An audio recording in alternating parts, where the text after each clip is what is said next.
पुंज अनादि अनुपम ब्रह्मांड व्यापी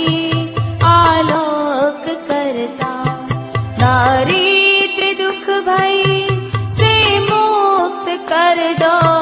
पावन बना दो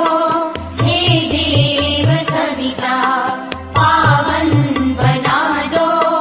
हे देव सविता। ऋषि देवताओं